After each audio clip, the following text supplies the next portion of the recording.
Hello යාළුවනේ, කොහොමද ඔයාලට? ඔයාලා හොඳින් නේද? ඔන්න ඉතින් තවත් ලස්සන දවසකින් බ්ලොග් එකක් අරන් ආවා ඔයාලත් එක්ක බෙදා ගන්න.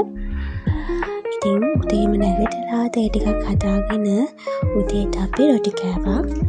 රොටි තමයි උදේට හදාගත්තේ. ඉතින් මේ මට භාගයක් කාලේ වෙනකොට තමයි මතක් වුණේ වීඩියෝ එකක් ගන්න ඕනේ කියලා. ඉතින් ඔය විදිහට ඒකේ චූටි වීඩියෝ කෑල්ලක් ගත්තා.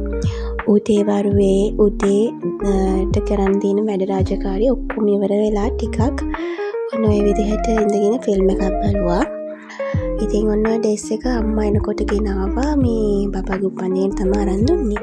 ඉතින් එයා එක ගෙනත් දුන්නා අපිට අපිට ගන්න යන්න වෙලාවක් තිබ්බේ නැහැ. දවල්ට කාලා නාලා හවස් වෙලා ටිකක් අපි මේ පල්ලෙහා අවුරුදු උත්සවයක් තිබ්බා. ඒක බලන්න තමයි මේ අපි 3-4 දෙනා. ඉතින් ඕගොල්ලෝගේ අවුරුදු කොහමද? අවුරුදු සමරුවද? අවුරුදු ජයයිද කියලා පල්ලෙහෙන් කමෙන්ට් එකක් දාගෙන යන්න. ඉතින් අපිත් පුළුවන් විදිහට අවුරුදු සමරුවා.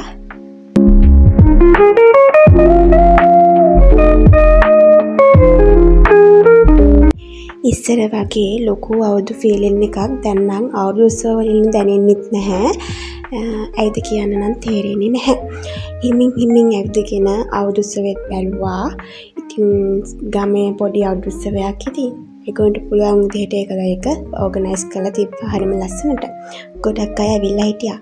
ඉතින් ටිකක් වෙලා ඉන්නකොට පොඩි නෙමෙයි සාමාන්‍ය වැස්සක් වහින්න ගත්ත හින්දා අපි වැස්ස පායනකන් ඉඳලා ගෙදර යන්න පිටත් වුණා. මේ වෙනකොටත් 5 මාට විතර ඇති. ওই විදිහට අයිස්ක්‍රීම් දෙකකුත් කකා තමයි අපි ගෙදර යන්න ආවේ.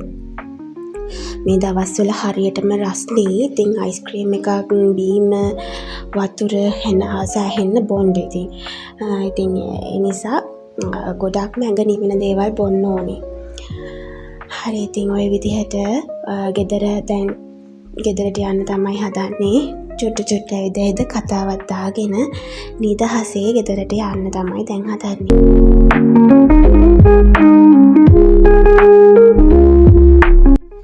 ඔය විදිහට ගෙදර යන ගමන් මට හම්බුණා මිරිස් ගස් වගේක් එතන වෙලේ තිබිලා.